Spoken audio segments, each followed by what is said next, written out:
Good morning. Good morning, Michael. How are you? Good morning, Jenny. Good. How are you? I am okay. Oh, good. Nothing has died this morning. We've not had a major emergency going on, so this is all a good thing. And this morning, did you notice this? Did you go out this morning? Yeah. It was beautiful. There was some breeze. It didn't feel like we were walking on the sun. Well, that's good old farm life. There you go. I kind of felt like this is going to date me really, really bad, but do you remember the Scorpions and their song Winds of Change? Yeah. I was humming that. Kid. I was a little kid. Thanks, Michael. I really appreciate that. It was nice. I am looking forward to the possibility of just finally moving past the Indian summer or whatever it is that we've been having that's caused us to feel like we're walking on the sun and move more toward, dare I say it, pumpkin spice. Hey, there we go. Hey, I want to take just a second, Jenny, and plug Rope and just to reiterate, we are a volunteer organization, and Rope has been on the front line and literally they've been the tip of the spear for years and years and decades even. And we need people's help. Anything, we started our Patreon. We've got our Rope2 rope2.org/donate page up where any little thing anybody can do, even $5 a month, just here, there, just everything helps us. I think people forget just how important the work that you guys have done in the past, from Common Core to, think about it, Jenny. Rope was a year in advance of the whole library book issue in schools and the library. Oh, more than a year. Oh, yeah. Yeah, more than a year. I think we started that in 2012. Yeah, for this recent real hard push that everybody.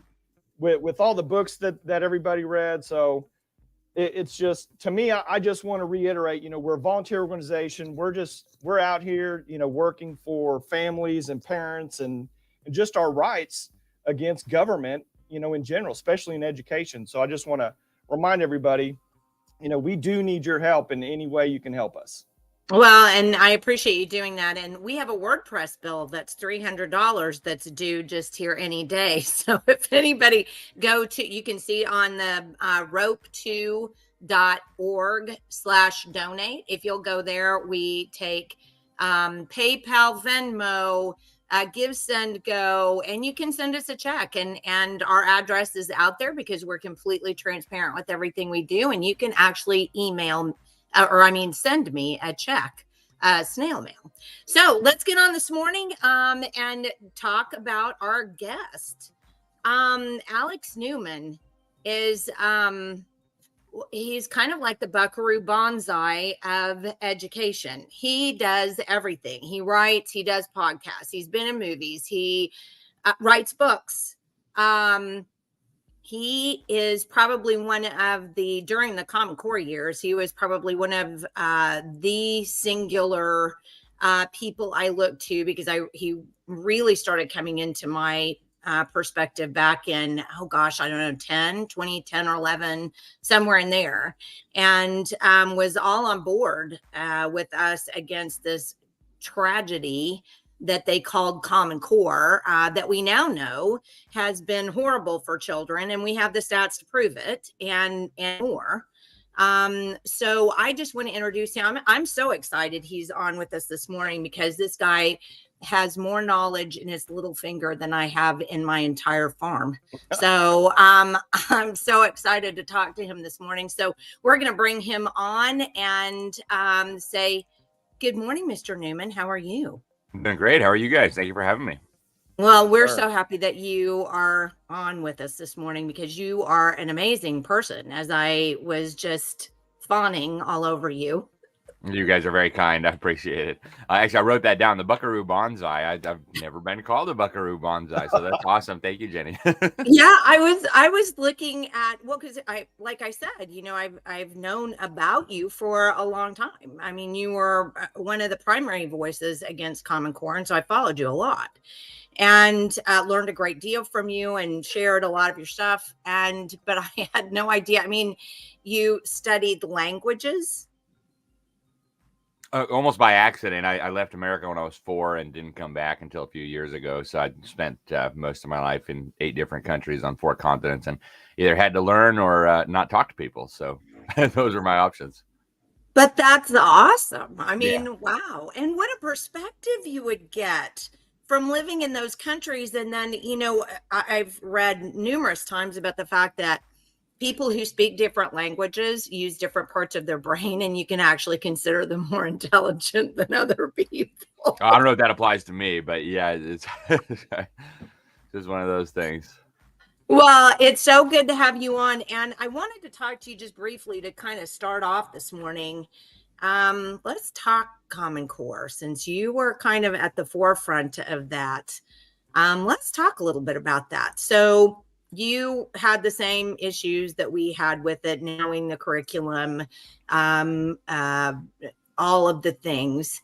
What do you think has been absolutely the worst thing about Common Core and the residual of it? Because, in Oklahoma, we repealed it from law in 2014, but teachers still use it, and it's still in testing. It's still in all kinds of places. So I just would like to know your thoughts about that. That's a really hard question to answer, Jenny, because there's so many horrible elements of it. The one is that it really formalized the federalization of education. Now, we all know that was already there. It was already coming. There were already carrots and sticks in place. But Common Core is the moment when it somehow became tolerable, at least in some sectors. If you had said in the 1990s, we should have a national education system, we should have national education standards, people would have said, what? Why? Right? We have a local school board to worry about that. No, thank you. But then Common Core came along and a huge propaganda campaign. And it was like, well, what if a kid moves from one state to another state? Right? So that kind of institutional mechanism to enforce a national program on every local school district, that I think was a big problem. The dumbing down was going on before Common Core. It kind of got more dramatic, more extreme under Common Core. The data gathering and the data mining, which were part of Common Core, might be a good candidate for that title, because that took a great leap forward. Chairman Mao, red phone, pick up in your office. But that took a huge, huge advanced step forward when Common Core came in, because they started building these state longitudinal databases with federal money all connected to the federal systems. Yeah, I mean, I don't know. There's just so many bad elements of it. And a lot of people think it's a dead issue now because, like you said, it's not in the law in Oklahoma anymore. We had a lot of states just blatantly defraud voters and say, well, we don't have Common Core. We have Indiana state standards now, or, whatever. And it was like 98% copied and pasted from Common Core. And people were like, oh, okay, well, good. We did our job here. Let's go home. It's just so bad on so many levels, and it's still an issue. And unfortunately, even under the Trump administration, it wasn't removed. And so, yeah, it's just bad all around. Well, it's interesting that you say that about data mining. So I think in 12 or 13, I don't remember, but we found that was one of the data mining was one of the 4 pillars of the Obama administration's takeover of education. And we put those 4 pillars up, constantly. One of the things that was left over from that was not just the data mining, but it was interesting. Did you see the Epoch Times recent big splash page? 2 antiquated federal laws prevent children from having privacy in their educational records. Did you see that? No. Wow. It was just, I think it was over the weekend. It may have been Monday. And I put in our rope group chat, we win again, because we had that stuff, and you did it too. I mean, all of us who knew what was going on had that published, but now Epoch Times is going, hey, FERPA and PPRA, these 2 federal, what do you call them? Are they laws? I mean, what? That are supposed to be designed to help kids and protect them from data gathering just are not working. And I just thought, way to go, 15 years too late. I mean, just in the nick of time. Oh, wait, no. Yeah. Right. So there's that. And then there's also the teacher leader effectiveness pillar that we had. And in Oklahoma, we still haven't been able to get the teacher testing part out, where they teach the test. They make sure that the teachers are right on par, and they have to, do you know what I'm talking about? Absolutely. Yep. So have you found the same thing, that's still embedded in states too? It has to be. I mean, that if states want to get federal money, they're required to follow these things. And that's a big part of it. And so far, I know Oklahoma, some of your lawmakers have threatened to possibly consider at some point doing a study that would maybe think about severing ties to the federal government. They've done the same thing in South Carolina. But, other than talking about it and introducing a few bills here and there, I think Tennessee introduced a bill as well. But, nobody's had the guts to do it. And yet from all that I've seen, it looks like states would actually save money by doing that, because they wouldn't have to do all that kind of dumb stuff with the federal money. So it's very sad. It's so funny that you say that, because in 2010 or 11, we actually had a states' rights committee that did some kind of basic data mining on our own state and how we spent our federal funds. And they actually put together a report that said we're spending more money getting federal funds than we're actually getting in federal funds. And yet every year, like you said, they possibly consider, talking about it on Tuesday and asking their dogs if maybe that there is somebody, it's just silly, and they know that this doesn't work, and they continue to do it. And I think the only reason is control. I mean, am I out of the ballpark, do you think, here? No, and I think what happens is the education establishment, think of it like a hornet's nest. It's filled with vicious, brutal, violent hornets. And all politicians know that if you cross the hornet's nest, you're going to have tons of hornets chasing you down. It'll be the teachers unions and the administrator unions and the foundation for such and such and the national unions. So you'll stir up this whole hornet's nest. And when you become the target, when you stand out there, It's very hard to compete. I mean, people need to understand this is a $1 trillion a year beast. There's no other institution in the United States, with the possible exception of the military, that has that much power, that many people connected to it. In many smaller towns, it is like the center of the economic system, right? Everybody either works for it or does the contracting there, or fixes the sprinklers, or does the painting. And so when you come after, they say, well, you hate public schools, and everybody thinks, oh no, I'm going to lose my contract. So everybody's terrified to take it on. It's okay for me because I don't depend on the government or the government school system. But if you're a legislator and you have to run for re-election in 2 years, that's scary. So we need somebody with a real backbone to take the lead here. And unfortunately, politicians are not famous for having backbones. We know, and I think that what you said is 100%. And I think we don't think about the fact that I live in a small town, and I was mayor here for a little bit. And I remember one of the things the school board, and this is an entrenched school board member, right? I mean, their family lived here. Their great grandparents came from, wherever and helped start the town or whatever. I got put in my place several times with people saying, well, you're just talking about the biggest economy in this whole town. I'm like, we're 2,700 people that have a giant, we have the Redbud energy plant here. We have a steam generation plant. That's the center of the town. That's where all the money comes from. The big giant sinkhole is the school. Yep. Yeah. Well, and also I would like to say, Jenny, when I ran for school board, I met with a lot of teachers, a lot of fifth grade teachers and those testing year teachers. And the thing that I got over and over again was they were so bogged down with all these programs and all these different things that they had to do. They didn't even have time to really teach.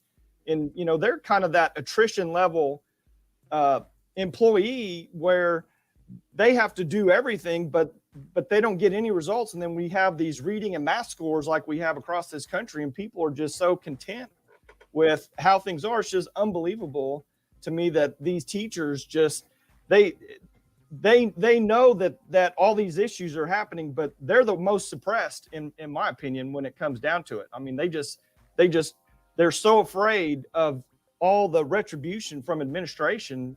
And it was just heartbreaking for me. Yeah, I've seen that too. The teachers really do have it hard. And unfortunately, the unions keep them in line by saying, oh, Republicans want to dismantle public education. They want to leave you out on the street without a job, and they want to cut your and it makes me think of, maybe it's a little bit of a silly example, but, back in the Soviet days, they had, the collective farms. And imagine saying to the workers on the collective farms, oh, Republicans want to leave you unemployed because they hate farming. It's like, no, we just want to do things a little bit different. We're still going to need farmers. You just won't be, slaves to this horrible machine, right? But it's hard to make people understand that, because that's the system that exists. That's where their money comes from. And they know the system doesn't work. They see that their kids can't read. But, I'm just one person. What am I going to do against this $1 trillion a year machine? I better just keep my head down, and that way I can pay my mortgage and feed my kids. So. Well, one of the things, Michael did run for school board, and what did you lost by 8 votes, right, Michael? 5 votes. Oh, man. Well, I'm sorry, 5 votes. Yeah. Which, by the way, I don't believe. I'm sorry. I just don't believe it. I think one of the problems that is so prevalent in counties, and I'm going to say in Oklahoma County where we live, the election board, I don't believe does the job that they need to do on absentee ballots, verifying absentee ballots. And Michael lost on absentee ballots. And several of the people that we put up in this big school system have lost on absentee ballots. And I think that's one thing that we don't think about in terms of this particular fight. We know that anybody who's awake knows that the educrats are lefties. And we'll talk about something on that topic here in just a second. But we also have the problem that so many of the institutions that we're dealing with right now have been infiltrated. to the point where, I definitely believe that it's possible that these ballots aren't getting counted and oops, so-and-so didn't get elected. Yeah. It's interesting you say that because there's a docuseries coming out very soon involving one of the major teachers unions. And I can't say too much more, but yeah, that sort of criminal behavior is not unusual. And we're dealing with some of the institutions that make up the $1 trillion a year beast are quite literally criminal organizations in the truest sense of the Yes. term. I mean, just gangster tactics, mafia tactics.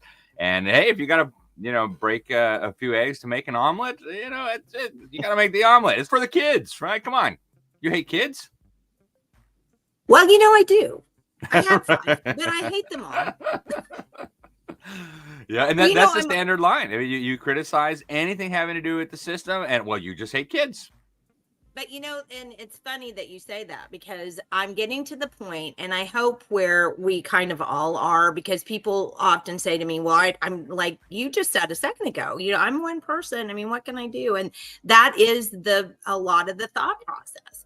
We know part of the thing that you can do is not put up, not believe the tropes, and, speak out yourself. And one of the things that I do on my social media is they do this kind of stuff, and I'll just go, yeah, I hate kids. So, right. And then they're disarmed, right? They got nothing left. Uh-oh.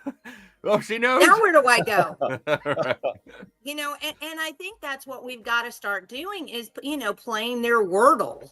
I mean, today's word is you hate kids. Okay, I'll play. Yep. I hate kids. I mean, that was Donald Trump's successful formula, right? Yeah. They would come at him with some attack, and he would lean into it, and they'd say, "Oh no, what do we do now?" Right? And people went for it. People voted for him in huge numbers. I do think your average member of the public sees through this stuff. I don't think your average member of the public reads the local newspaper. Union boss accuses concerned mom of hating kids. I don't think your average reader says, "Oh wow, they must really hate kids," right? But unfortunately, as long as we cower in fear of being called a bad name, they know that that's really effective, and that's why they do it. But it's interesting. Think about that. That's with everything. I mean, that's with the bullying online. That's with everything. We're so scared of being called homophobic or racist or this or that or the other thing. We're self-editing. Yep. And we need to quit self-editing and just go, you know what? I'm not a homophobe, and you're not going to bully me, and that's the way it is. So, there's no way. These weapons are weapons of fear, and there are no bullets for weapons of fear. There's no fire. You don't have a flamethrower that's a weapon of fear. I mean, it's just words. And once we figure this little thing out and go up, it's kind of like our parents used to say, sticks and stones will break your bones, but words will never hurt you. The only difference between then and now is that these morons end up going to your employer and getting your employer to fire you. And that's the real problem. If it were just a game on the playground of, your mama wears, army boots, well, so does yours. I mean, if that's all it was, we'd be good to go. But these people literally will try to get you fired from your job. But then again, a lot of us, like me, hide behind a husband who has a job. So long as he stays employed, I'll just say what I like. Yep. No, it's true. If you are independent and you can withstand those kinds of attacks, it makes it much easier. For me, they don't have an employer that they can go to and say, hey, fire him. And even if they did, most of my clients would stand beside me, I'm quite sure. So it makes it more difficult for them to come after me. But we do, I mean, you're exactly right. We do need to stop cowering in fear about this and all the slurs, the label lynching that they use. And, you don't want critical race theory in schools? Well, you are just a white supremacist. So you don't want your kids seeing drag queens dancing around in the classroom? Well, you're a transphobe. It's like, no, that's not even a thing. Stop it. And we're not playing that. It's just ridiculous. Call me whatever you want. But no, I don't have any rational fear of guys in dresses. I just don't think they need to be in school dancing in front of my children. Thank you. I love that. That's exactly right. But speaking on that topic, I want to share my screen with you so that you can kind of make a comment about something, because we had just talked about it. And I'm just going to pull up my Facebook page because this is kind of where it is right here. So Jamie Cole, who is this, she literally is the person who runs kind of the Educrat gang. Let's call him a gang. She runs the Educrat gang here in Oklahoma. And we actually had, I don't know if you've seen it in, it's now made the public. I think Fox covered it. We have a drag queen who is a principal in one of our Oklahoma City public schools. I did. And you did. Mm-hmm. And he was outed. And so this was the response. This was the response. This is hard for some people to grasp, but educators are allowed to have a private life and do things that give them joy outside of school. I love to garden. I love to go places with my family. My husband is restoring his 78 Ford. Now, please tell me that is not the most hysterical thing you have literally ever heard in your whole life. It really is amazing. And if somebody can't tell the difference between gardening, restoring a Ford, and prancing around half naked wearing the clothing of the opposite sex and making a caricature of the opposite sex, they probably don't belong in a school teaching children. I'm just saying, right? It's you would think that'd be a pretty obvious distinction. But gardener, drag queen, right? Smoking crack, restoring a 78 Ford. It's practically the same thing. We're laughing because, what else are you going to do? But this is the way these people think. And I guess we're laughing at it because, I'm at the point of making fun of it. These people are just funny.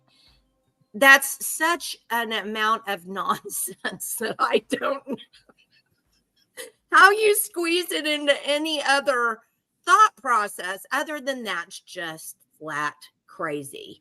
One of the things, and I'm curious to hear your take on this too. One of the things that I believe is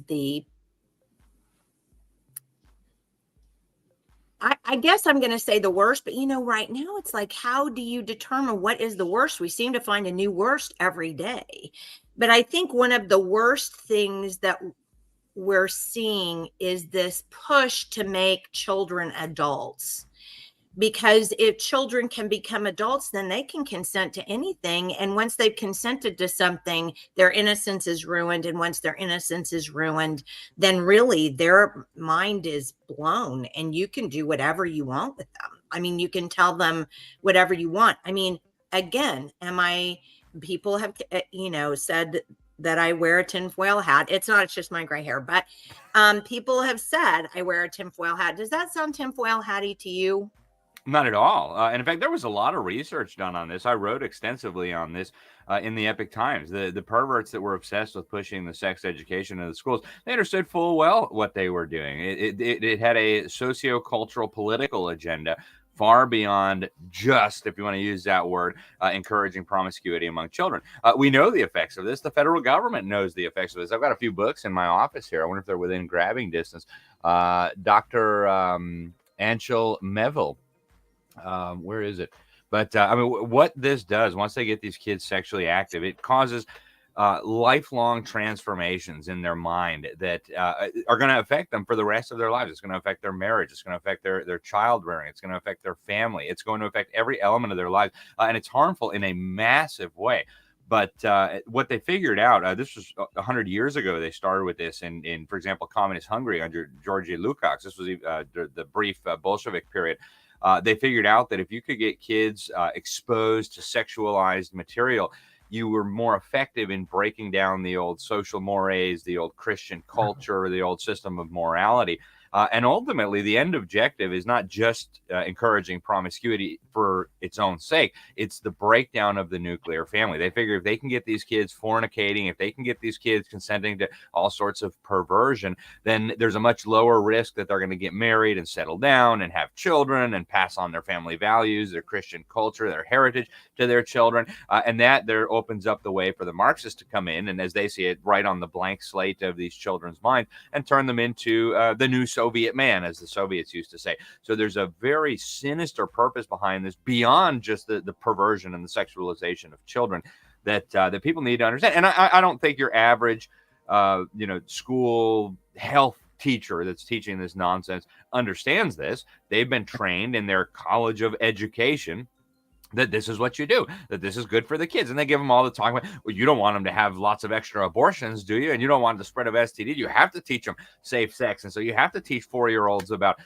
things that we can't even mention here. And so people justify this to themselves. And there are great, you probably know some of them who've come out of this system. In fact, I think I was in Oklahoma when I met my first sex ed teacher, and she started crying after one of my talks.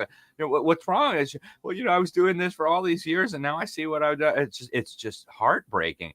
Monica Klein is just a wonderful lady. She was in that. She was trained to do this stuff to children. And now, praise the Lord, she's out there exposing this filth. She's out there sharing her testimony. And there really is a dastardly, terrible, evil agenda here behind the sexualization of children. How do you, and I know this may be a really tough question to answer. How do you break through to parents? Because as well as I do, because you've seen it over and over again.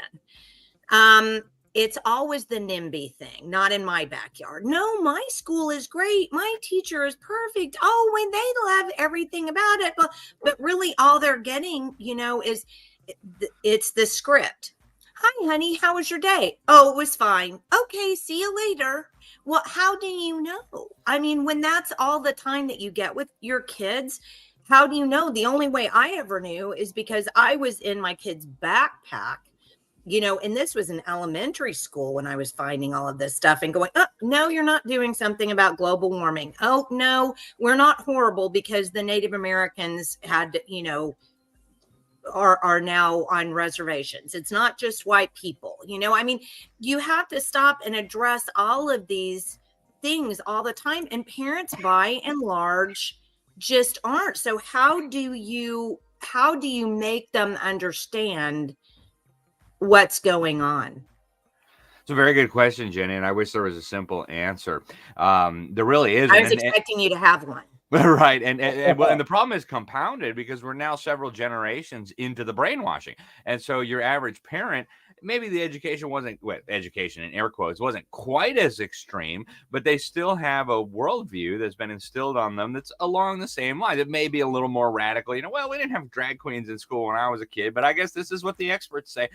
So they've already instilled this mindset in a big chunk of parents. So that makes the problem even more difficult. You have to then show them not just that what their kids are learning is bad for their kids and false, but that what they believe and what they learned is false. And that makes it very, very difficult. Nobody wants to admit to themselves, oh, well, maybe I was lied to. Maybe I was foolish for believing that stuff. Maybe the consequences of believing that stuff are going to be devastating to my family, my country, my community, my church. Nobody wants to believe that. So it's a very, very difficult process. But I think in my experience, when you can show that the agenda was there from the beginning, right? And that's why when I get invited to speak on education, people tell me, well, you have 30 minutes. Like, no, 30 minutes is not enough, right? I have to show where this agenda came from. I have to prove that the perverts and evildoers who set up the system had these sinister goals. I have to show that this stuff leads to terrible consequences, like what we've seen in other countries that have gone through, Marxist revolutions and things. So you have to show the big picture, and you can't do that in a soundbite. And yet we live in a soundbite culture where everybody expects your digestible talking points in 15 seconds before we go to break. And here, brought to you by Pfizer. And it makes it very, very difficult. And I think really what it's going to take is parents realizing the devastation this is wreaking on their children. And more parents are realizing that, right? Kids are coming home. They think they're a new gender. They're starving themselves. They're taking drugs. They're having abortion, whatever. So it's going to take parents realizing that their kids are hurting to start saying, well, what happened here, that's when they go looking for answers that then we can stand ready to provide the answers that they're looking for. Well, so I guess I keep, just jump right in, Michael, if I'm talking over you, but I keep getting. No, you're not. But I do want to make a comment there to what Alex just said. You know, I've got 5 kids from 18 down to 9 years old. And I just see that constant propaganda. I mean, if I'm not the one constantly refuting everything, and hopefully I'm doing a good job, but Alex, like for example, last night my 12-year-old is at karate class, and he's in a heated argument with 3 other kids in the class because these 3 kids are like, we're bad, we're causing climate change. You know, we need to, this is my son's 12-year-old karate class, and he's the only one, you know, and all these kids are like, haven't you seen this? The ice caps are melting, and, you know, and they're just hammering my son. I mean, I didn't even chime in. I just let him go. Luckily, he did a pretty good job, but you just see that constant propaganda, and it's almost like it's endorsed by the government, you know, and it probably is in some capacity, but I don't know how we actually, you know, other than parents just suffering at the hands of this, you know, how we actually break that cycle. And just one other comment, you know, my 9-year-old in school, he just got this was going back to kind of a previous topic, but I just wanted to throw this in there real quick. So I want to see what you thought about it. He just got we got an email that they're going to do suicide prevention, you know, from pre-K through 5th grade, you know, through 4th grade in his elementary school. And I was just completely blown away that would even be a consideration. Yep. Oh man, there's so much to say right there. The suicide prevention. We actually have a chapter on that in our book, Crimes of the Educators, published about 10 years ago now. It's unthinkable. I mean, if you tell somebody from the 70s or 80s, if you had told them back then that soon kids would be killing themselves in massive numbers as a result of what they're learning in school, they never would have believed you. And yet here we are. And the politicians say, oh, we need more gun control, right? 100 years ago, a kid could order a fully automatic machine gun out of the Sears catalog, no questions asked, no ID. They didn't used to kill themselves. They didn't used to kill each other. Obviously, something different's going on here. But these so-called suicide educations, death education, these actually cause children to think more about death. And we argue in the book actually lead to children killing themselves and children killing other children. And it's partly because of the worldview that's being instilled in them. They're being brought up with a godless worldview. Correct. There is no purpose to life. Your main objective then is just to be happy, to seek pleasure. And if you're not feeling pleasure, well, then there's no reason. You know, we'll have a suicide education and tell you not to kill yourself. Because, you know, it's just like the anti-drug things, right? Kids' drugs are really interesting, and you know, people really like them, but don't do them because they're bad. Oh, okay, right. And so the kid's going to go out and smoke pot. And to the first thing you said about worse. Right, exactly. And to the first thing that you said about what's happening with these kids, what's going on here in the schools, and parents really struggle with this. This is behavioral conditioning. And that's why your son debating against 3 other kids, you could debate till you're blue in the face. You could have every fact, every figure. You could have the NASA studies proving that the narrative is wrong. And it's very easy to do this. I've been following the climate clown car around the world for 15 years now. I've been going to all these UN climate summits. I've interviewed all their climate scientists, at least all the ones that would speak to me. It's very easy to demonstrate that this is pseudoscientific fraud. But you can't show that to somebody who hasn't been reasoned into his or her position. They've been conditioned, very much like Pavlov used to condition his dogs. It's just more sophisticated. So they're conditioning these children to have certain emotional responses to stimuli. And so the topic of climate change comes up, or driving cars, or eating steak. And they're not thinking, oh, well, according to this fact and this fact, that's going to produce a problem. They're conditioned like a circus animal to start not salivating, but oh, climate change, we're bad for the planet, blah, blah, blah. And so you can't present facts, evidence, and reason to get them out of that position because they weren't convinced into that position through facts, reason, and evidence. So we have a major, major problem here. And I wish I knew how to deal with it. I don't, other than, you know, protect the kids from it in the first place and try to inoculate them in the best sense from this kind of manipulation. And I think that's what parents have to do.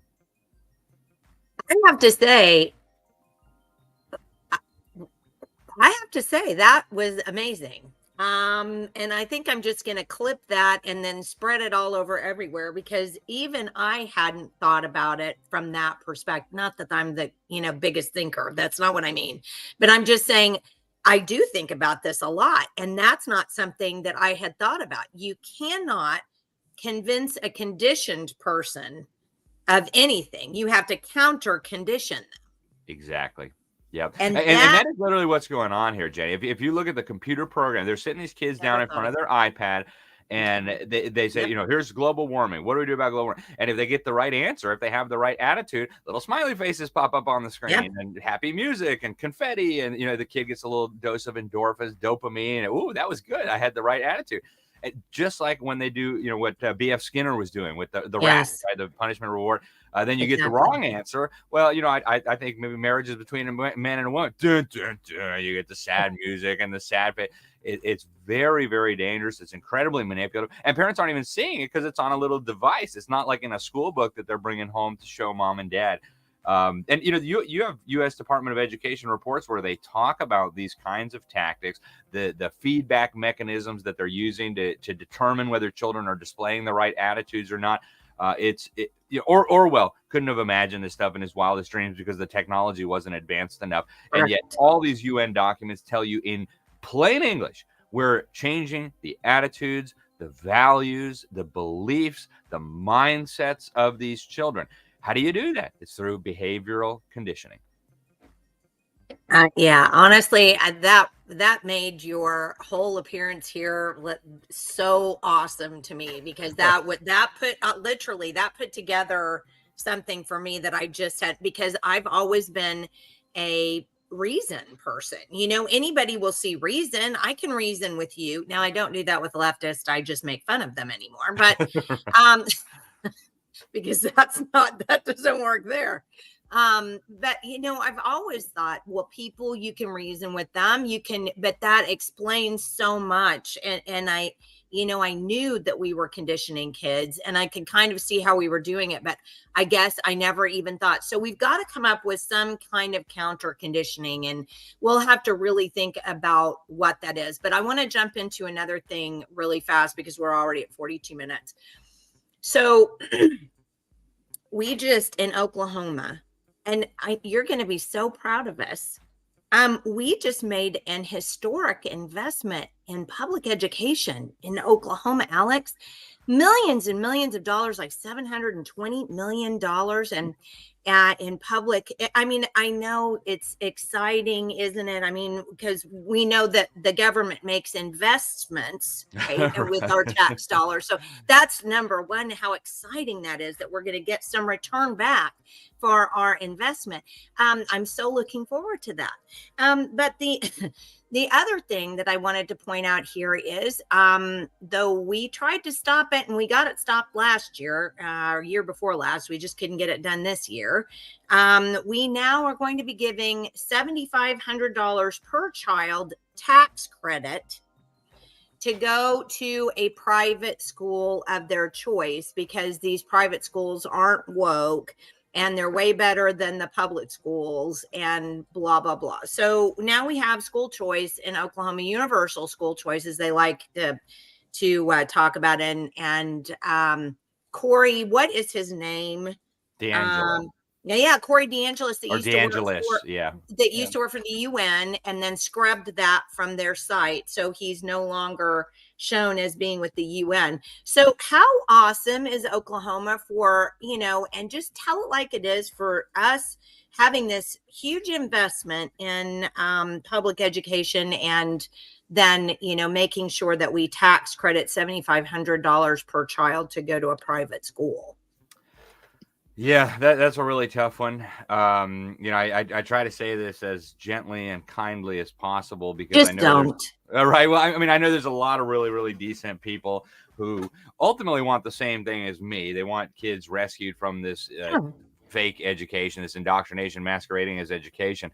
But what I try to warn people is that this is not the way to do it. There's different ways that we could do it. And even though I share the objective that a lot of these people have, I think the means is incredibly dangerous, and it's going to end up in the most incredible own goal our side has ever seen. And I say that because I've been to the future. I've seen it. I know how this ends. I've seen it over and over and over again. In fact, school choice, it almost inevitably leads to school choice as is defined by the advocates of government funding for private schools and homeschools, ends up almost inevitably in the eradication of all genuine choice. And that's because what the government funds, the government will control. It's not like a might control at some indeterminate point in the future. It will. It's inevitable. It's like night follows day. When the government is funding something, the government's going to want to control that thing. And I mean, the courts have ruled consistently the government has not just the authority to regulate what it funds, but actually the duty. Those are public dollars. You can't just be throwing those around. I mean, what if someone's teaching their kids to be Nazis, as they argued in Utah moments after the school choice bill was signed? Well, we have to regulate homeschoolers. They're taking public money, and some parent might teach their kid to do a Heil Hitler salute. So this is going to result in radically more control over private schools and homeschooling until the distinctions between them are gradually eliminated. Unfortunately, my state followed suit recently as well. We did work with the governor and some of the legislators to mitigate the bad impact, but unfortunately, we did carve out an exclusion, so they created a new program. So now if you're homeschooling, you're still doing it yourself. We created a new program now called a personalized education plan, where you can fake homeschool with government money and government tests and government, what do they call them? Choice navigators and all the rest of it. But so this is really, really dangerous. Watched it happen in Sweden. They used the same arguments that they use here. They said, we'll introduce competition into the system, and then schools will have to compete for the dollars because the money will follow the child. We'll fund students, not systems. And then it was just the cheese in the mousetrap, right? All the private schools, ooh, free money. And then as soon as they took the free money, boom, the trap closes, and the government said, all righty, now that you're all taking the government money, every one of you is going to teach the government curriculum, which, by the way, makes California's curriculum look quite sane by comparison. No more Bibles, no more prayer in your Christian school. Okay, can't have that. So it completely eliminated schools. And then they just banned homeschooling because the homeschooling community wasn't strong enough to put up serious resistance. So I've seen how this goes. In fact, the UNESCO, the UN's education agency, has been advocating that governments go out and start handing out tax dollars to private schools. And they say in very plain terminology, the purpose of this is to bring them into the national accountability system, to force equity goals on them, to bring them into the testing programs. And of course, we all know that testing drives the curriculum. Testing drives what's taught. So, here, you can have free government money. You just have to take the test to make sure your kids are learning something. And, to be able to pass that test, you now have to teach exactly what we want taught. So this is very dangerous. I know a lot of the legislators in your state who are involved with this. I think highly of them. I begged certain key people in Oklahoma not to do this. Friends, people who I've known for years, who were in a position to do something. And unfortunately, my warnings fell on deaf ears. So I wish you guys well. Here's the reason why. And Alex, I don't think you understand. It's a tax credit. Nothing bad can happen with a tax credit. So I just think maybe you don't understand what a tax credit is. Well, and you have to start. You have to start somewhere, Jenny. That was one of the biggest things. Everyone that I talked to was, it may not be the best, but you at least have to start somewhere to get out of public school. Because government shrinks, right? Yeah.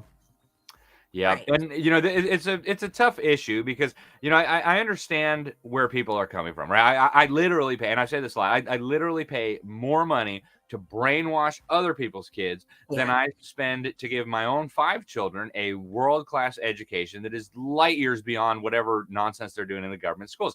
That's not fair. That's fundamentally unfair that I have to pay thousands of dollars from my meager income. My wife doesn't work outside the home.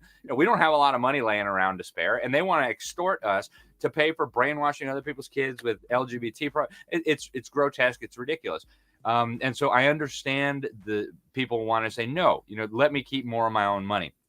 I think there are ways that may be acceptable, like here in Florida, and I don't know the situation in Oklahoma, but I work with some lawmakers in other states to try to come up with it. But you keep running into the same problems. But so I'll give kind of one vision that I think might work, and then some of the pitfalls for that. Here in Florida, when we pay our property taxes, and it may be different in Oklahoma, but we get a little thing in the mail from our county tax collector. It's a form, and it says, if you have a home, everybody gets a homestead exemption if you live in your primary home. If you get that, check, you get a nice discount on your property taxes.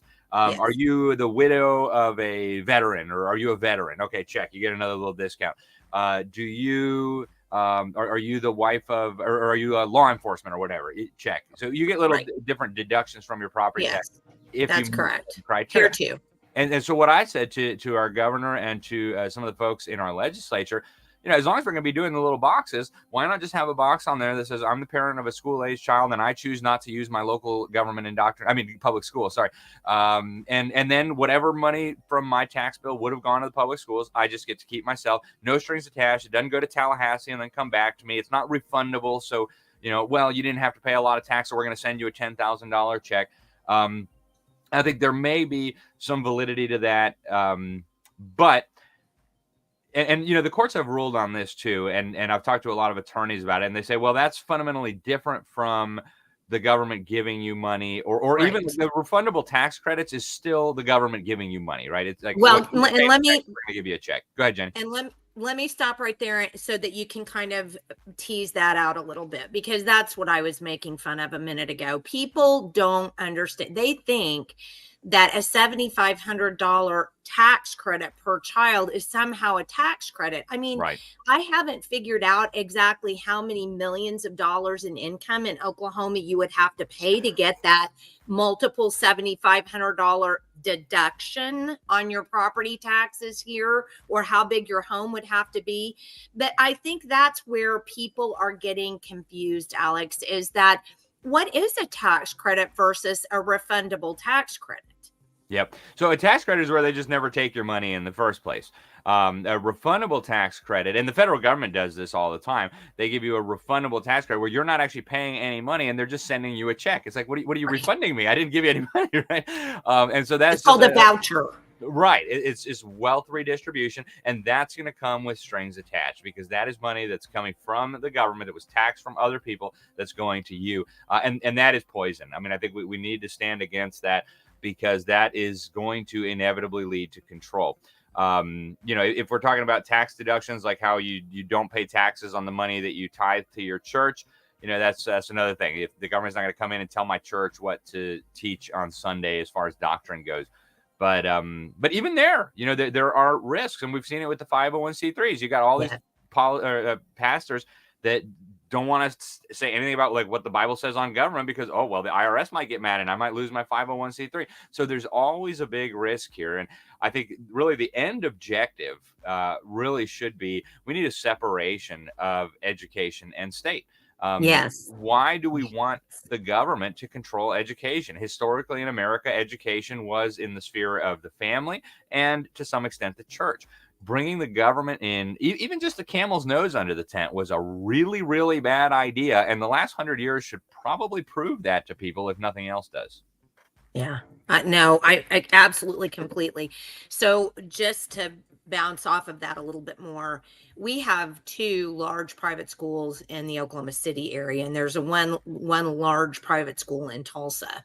And the thing that kind of really gets my nose out of joint even further beyond all of the other stuff that we just talked about is the fact that these private schools are more woke than some of the other schools are. I mean, one of the private schools that I know of in the Oklahoma City area, that's one of the two larger ones, literally celebrated a girl coming out in their elementary school and had a party for the family who was going to provide her a sex change operation in elementary school. So why is it that we're okay and somehow, our governor says, oh, well, we just don't want the kids in these, indoctrinating public schools. And not all schools, not all private schools are like that. But come on, why are we suddenly holding up as some bastion of, perfection, private schools? I think, granted, there are parents who are terrible parents who should never have children, have never been, how do you explain that? I don't know, but it happens.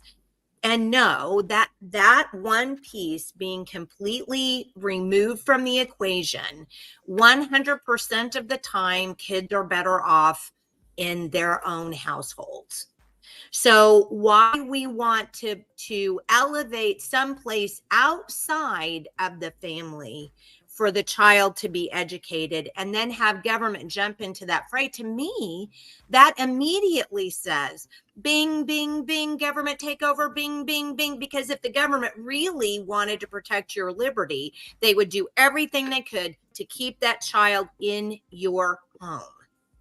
Yep, I agree with you 100%. And I've been saying that for years that I really do believe homeschooling is the gold standard for those who can do it. And you're absolutely right about private schools. Some of the most expensive private schools in this country are some of the wokest institutions in this country. We see it in New York. We see it in LA.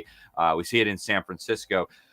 And I mean, Elon Musk's daughter, right? Elon Musk now been saying that the fancy, I think it was $50,000 a year private school was actually a Marxist institution that brainwashed. I think his daughter now won't even talk to him. She's transitioning to a new gender. I mean, that's the kind of stuff a lot of parents are finding out after spending $50,000 a year on these rat holes. Very, very troubling. And I think it's partly about, who should be overseeing the education. And the assumption in our modern society is that you need to leave that to professionals, that parents are not qualified to educate their children. And I think we need to reverse that erroneous perception of education. You don't need to be an expert. You certainly don't need a PhD in education to be able to teach your own children. And I think as we move more and more away from the government mechanisms and toward private mechanisms, I think what'll happen with a lot of these woke schools is they'll start losing students. I don't think there's a lot. There are some, but I don't think there's a lot of parents that want to spend a lot of money to have their kids brainwashed into not knowing what bathroom to go into, or thinking that they're racist and that they need to perpetually repent of their white privilege. I just don't think there's a lot of parents, even Democrat parents, that want that. But the model that we had in early America, from say the early settlements all the way up until about the mid 1800s, where it was just assumed that education, at least early education, was primarily going to take place in the home with mom, with dad, with older siblings, with grandma, grandpa, aunts and uncles. And then, from there, if the child determines that he or she needs some additional education, they can go on and maybe enroll in a college or a private academy, get a tutor if they really need expertise in some area. That worked really well. And all you got to do is look back at that era. Just go read the letters that people used to write to each other. Read the textbooks of that era. What you'll find is that these people were far more intelligent, far more knowledgeable than even highly educated Americans today. So what we were doing back then worked. What we're doing today doesn't. And really the big difference was education back then was family centric. Education today is government centric. And I think we need to move back in that direction. Couldn't agree with you more. And just when you were talking that second ago, Michael and I were talking about this the other day. You always see the man on the street interviews with people, where they do them with college students or, high school students, and they ask them some questions. And it was one of the last ones, I think Prayer You did it. And it was so fascinating to me because they did such a great job. So they were asking them basic questions. Who's the vice president? They didn't, of course, they didn't have any idea. They didn't know where the nation's capital was located.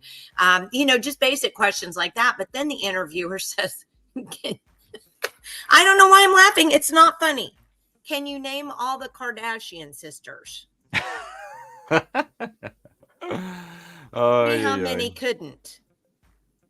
Oh man. And they even threw in as a bonus the brother. Yeah. Who can name the brother? How many of the people answered that one? Every single one of them, that they had no idea that Washington, D.C. held the seat of our government. I've seen videos where they ask people who was the nation's capital named after. Oh, I don't know. Then they came to an Italian tourist, and the Italian tourist was like, "Oh, George Washington, of course." What kind of stupid question is that, right? Oh, God help us, we're in so much trouble. Why are we laughing? This is not funny.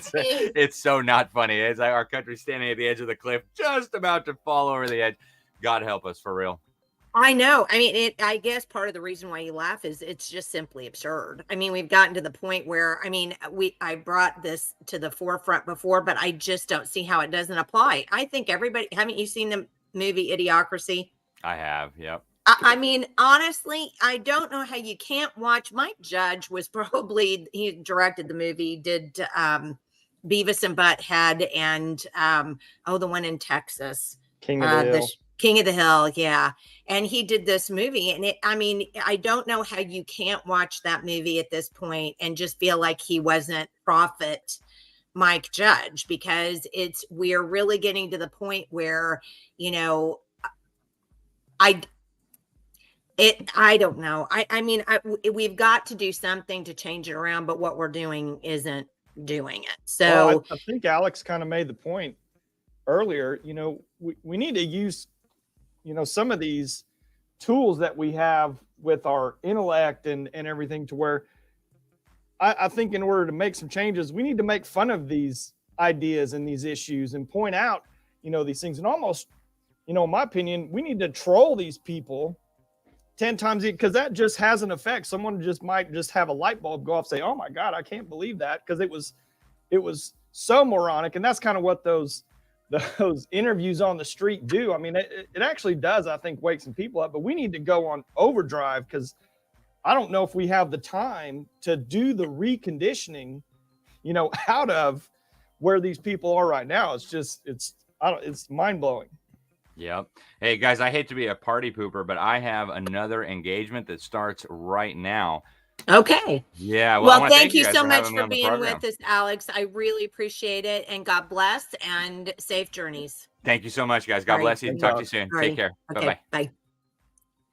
That was a great interview. Yeah, he was right on. He's good. He's just been so, so staunch over the years. But I have to say, I remember when we had the interview with Sam Sorbo, and Sam, so for those of you who are watching, you've heard me say this 4 times. I'm really sorry. Oh, and by the way, I had the cutest thing happen to me yesterday. I was shopping at Sprouts, and I had my hat on because I just looked really horrendous. And this sweet girl goes, "Are you Jenny?" And I said, "Yes." Her name was Alicia, and she watches our podcast, and she just wanted to say what a great job she thought we were doing with the podcast. So Alicia, God love you, and thank you for stopping me the other day, and thank you for watching. But I just think when Sam was on and she talked about the fact that we do these pro and con lists, well, what are the pros and cons of me homeschooling my kid versus putting the kid in a public school? Okay, well, why not a priority list instead of a pro and con list? And if you do a priority list, if your kid isn't at the top of that priority list, then why did you have kids in the first place? Yeah. So then I think, we need to change our perspective. And when he said, that really was a big change of perspective for me. And what Alex just said about the conditioning, I've never, like all good children, I took psychology. But isn't that funny how they teach you in psychology all of these things, but they don't teach you how that ends up becoming a detriment to society, some of these, psychological tools. And it's clear that our nemesis are using these psychological tools on us. And one of those definitely is conditioning. And he's exactly right. So parents, when I was shopping yesterday, I went past 2 separate families, although I would say there were a bunch of families shopping yesterday, and 3 of 5, I actually counted, 3 of 5 of them did not have their kids on a screen. They were walking around and talking to them about different things. And then 2 families I saw were amusing their kids with the screen while they were trying to get their shopping done. Well, I heard this one screen, it's, "Oh, great job. Oh, like Alex was talking about." And that is conditioning. And parents, you must get your children, if you're going to put them on some kind of electronic media gadget, make sure that you have vetted that program 100%, number 1. And number 2, if it's attached to the internet at all, you better have all kinds of protocols on that to keep disgusting content from coming in. And if you're going to look at me and say, but my kid's only 5, I'm just going out to Disney to get him something, blah, blah, blah. Well, I don't think you heard what Alex just said. I mean, the purpose and the plan is to get them as young as possible and condition them in ways that they're unconditionable. So let's wake up. Well, and let me reiterate on top of that. I had a computer degree in college, and I've always kind of been involved in technology. I mainly do finance now, but you go back to the early days of Facebook and in the early days of social media, these guys and you can see you can go back and watch all the interviews. They had the manipulation and the conditioning down to a science. I mean, the colors, the size of the check marks, every little thing that is on that screen is on there for a very specific reason, because it causes, some type of, physiological or chemical or some type of attachment or, emotional condition to happen in your body. And then you just become, you become programmable. And so for me, my kids, other than my 2 oldest that are 18 and 17, my kids don't have phones. They haven't. They're like some of the only kids that don't. We don't have cable TV. And how dare you, Michael? Yeah. How dare you not give your kid a phone? Well, and they get mad. I'm like, hey, you need to call me. Use your buddy's phone. All your buddies have phones, so if you need to text me. But I'll tell you, Sprouts is still on my boycott list, Jenny. Oh, I'm sorry. I will never step foot in Sprouts. I got kicked out of Sprouts for not wearing a mask, and I walked in there. This is the height of COVID, because I never wore a mask ever. And I was in there, I was getting some real salt. And this kid on this aisle, this woke kid, he comes up to me. He's like, hey, you can't be in here without a mask on. I said, yes, I can. He's like, that's against our policy. He's going all crazy on me. And I go, yes, I can. Yeah. So I go, it's all right. So anyway, I get my salt and I'm standing in line. Well, here comes the manager. The manager, everyone's just staring at me because I'm standing in line. I'm too close. I'm not 6 feet apart. I'm not standing on the little dot that they Michael, have. not you. Yeah. So anyway, I'm standing there. The manager comes over, and first he's like, we need to move over here. So I was nice enough. I moved over. So anyway, he goes, we can't check you out. I go, really? I said, why is that? He goes, well, you don't have a mask on. He goes, I have a mask right here if you want to put this on. I said, so let me get this straight. I said, you're only going to check me out if I put the mask on, correct? He goes, yeah. He goes, or if you want to, he goes, you could go stand outside and I could just ring your transaction up and bring it to you. I go, no. I said, that's not happening. So anyway, this is the like best the part. leper you are, go stand outside. Anyway, this is the best part. So that salt was like $8 a pound, whatever it was. So I just pull out my wallet. I have cash. They can't not check me out because I have cash. So anyway, I just give the guy $10 and walk out. There you have it. So anyway, this is still on my boycott. There's a ton of people on my boycott list, but I'm not going to be pushed around with all that BS. But it's all conditioning. And to go back to Alex's point on the conditioning, I need to. We maybe should do a show on this, but you go back to the second term of Obama's presidency, and he either put in an executive order or there was some type of action to where he made it. It's always been illegal for the government to actually do propaganda against the people of this country. Well, they reversed that. He actually, through executive order, whatever it was, they reversed that action to now where it is legal. So, there's so many things that people just have no idea, but as long as they've got that phone or that device or social media or TV or, all their entertainment, which is just constantly, it's the same thing. It's like my son, where the kid's talking to him about global warming and the ice caps are melting. He's wanting my son to talk about the ice caps. So anyway, it's but I do want to drumbeat. Yeah, but I do want to point this out though about that.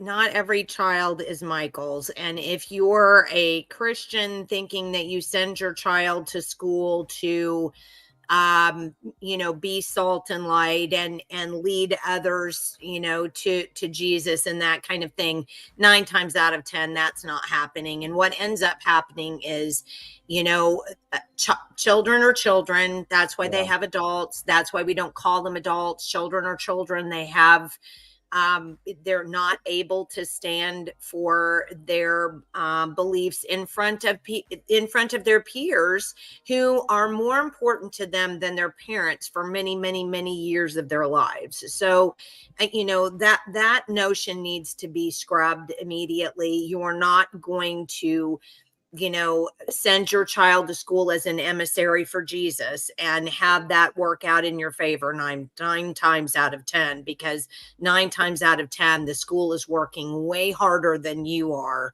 at trying to make that happen. So, if you really want your child to be an emissary for Jesus, do it at a homeschool co-op.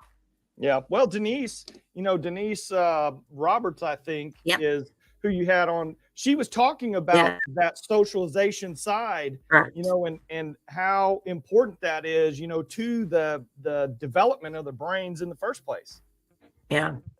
Yeah.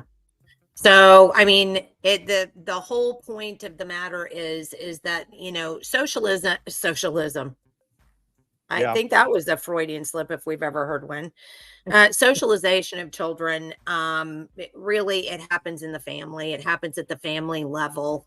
I'm sure we've all met some awkward homeschoolers, but that isn't the majority of homeschoolers out there. And if you have an intact family, or even if you don't have an intact family, you're a single mom, but you talk to your kids and, you guys have instead of watching television at dinner, you have a discussion about, things that are important at dinner. When my kids were in middle school, we took, and the only reason I say this is not because I'm the world's greatest parent, people. That's not what I'm trying to get at. But every once in a while, people will say, well, what did you do? So here's one of the things that I did. So in middle school, and my kids weren't allowed to have phones in middle school.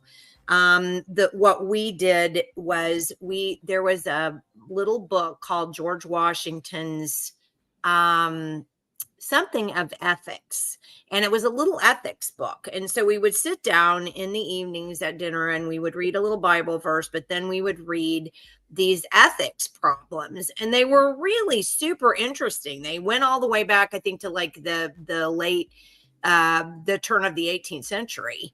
And so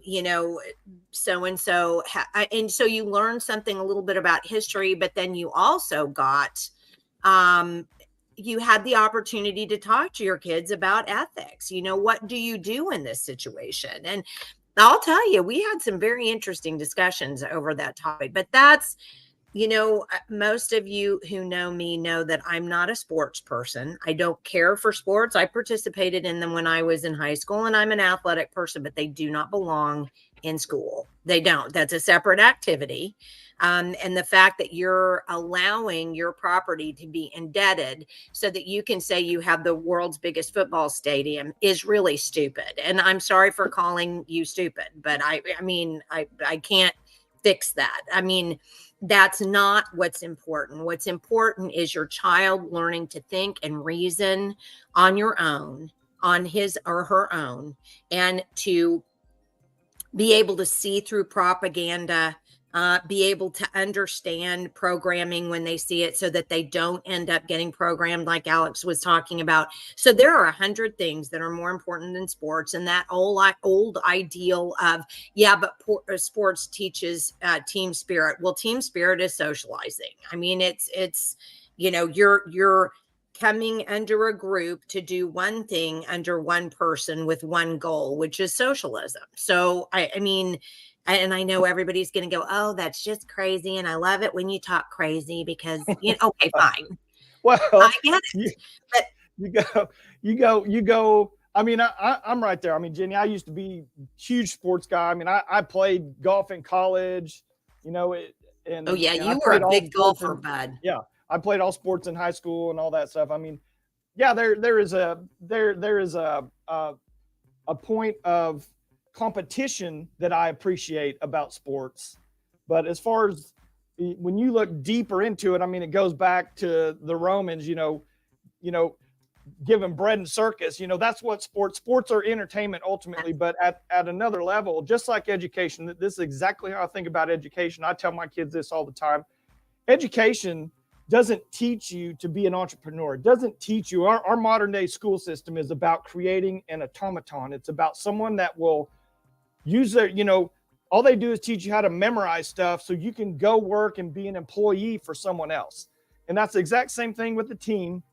Yeah, there's camaraderie, but team is about you taking orders from somebody else. That's what team is. I mean, that's like same thing with the military. You cannot question the orders of your higher ranking officers. I mean, it's all the same type of umbrella to where you have a small amount of people that are in control of the masses, and whatever application, whether you want to go from school to social media to employment, that is all encompassing. It's the same thing. It's keeping you at a certain level to where you can just get by. You have enough skills to just be a very small little cog in the wheel of the system. Yeah. Yeah. And I don't think there's anything wrong with playing sports, frankly, but not with education. It should never be married to education. Yeah. And if you want to go play soccer on your own time, that's fine. But, again, and to indebt a community for a football stadium so that you can say that you're number one in football. I mean, when I was a teacher, it used to absolutely piss me off. I hate to say that. I'm sorry if I offended anybody. I'm sorry. Anyway, used to make me so agitated that what would end up happening was I actually went into the basketball coach's room a couple of times. He was supposed to be teaching history. He would have his feet up on the desk, either reading the newspaper or doing something else while the kids did a worksheet, which is not teaching. And I think the way that we have manipulated sports in public schools today I think it's demeaning to the public. I mean, I really do. It's demeaning to property owners. And I don't believe that it helps. It certainly doesn't help the kids educate themselves. And the whole, what you said a minute ago about, the Romans and bread and circuses. Most people don't know what that is. So I will just say this. During the Roman times, toward the end of that particular nation, because don't forget, the Romans were overtaken by, what was his name? Who rode the elephants over the... This is what happens when you don't study all the time. So Rome did fall, and toward the end, when they knew that they were doing the wrong thing and their Senate had become impossibly political and corrupt, they would literally kill Christians in the Colosseum to keep the minds of the plebes off the fact that they didn't have any money, and that the Roman government had completely run Rome into the ground. So I think we can see a lot of parallels here where we have our own United States government that's flying everything into the ground. But yet, my goodness, we've got all kinds. We've got, UFOs. We have war with whoever that we pick in a day. And these are all things to keep your mind off the fact that our government is corrupt and and has run the plane into the ground. Let me put one more thing in perspective. Since we're in football season here, I can go talk to any of my kids' dads, which I see them at all our events and our sports and our stuff. They can tell you every single statistic about their favorite college team, about their favorite NFL team, whatever it is, whether it's football, baseball, basketball, whatever. They know by heart all these. They don't even know that their own kid is at a 50-50 reading level or a 50-50 math level.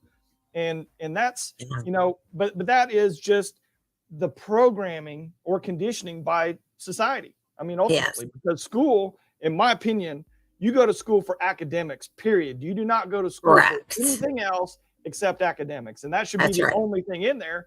And to speak about that, like it was funny when you were talking to Alex and you mentioned, the investment in education. That word is it's a word to sell people because there is no investment. I'm in finance. When you look at investment means you put out this amount of money because of this type of return. As far as we can see, it's only taking more and more money to get even worse results. These schools are not getting better. The performance is not getting better. The academics are not getting better. The rationalization, the critical thinking, the entrepreneurism, we're losing jobs to China and India and the higher level jobs all across. I mean, it is just a complete 180. And to call it an investment is literally lying. Well, I was going to see, I did have a screenshot that I had taken showing, the amount of money that we were spending on education versus the results. And it was really a pretty good one. But unfortunately, it's not coming up in my slides. Yeah. All right. Well, we probably need bread and circus. Yeah. We probably need to get off of here. But Michael, thank you for being on with me. And it's a sad thing, but Julie has resigned from our board, so she will not be doing our podcast anymore, which is we're going to miss her very much, but certainly hope that she's going to and expect that she's going to be having lots of great things come up and lots of doors open that she will be walking through. So we're sorry to see you go, Julia. But we certainly wish you luck in everything that you do. And Michael, thank you for tuning in with me today. And thank you again for plugging our Patreon account. And I'm going to close out our video today with our video that I did to help you know how to be able to donate to us. And don't forget, we do have a word processing bill is coming up for $300. So if you'd like to donate just even for that, I'd appreciate it. And I forgot to say this. Welcome to Telegram, you Telegram viewers. So today was our first day that we actually broadcasted live on Telegram. If you'd prefer not to watch us on Facebook or Twitter or one of the other accounts, and you like your Telegram account, please find us. We're Rope 2.0 on Telegram, and you can see us now live on Telegram as well. So thank you for tuning in.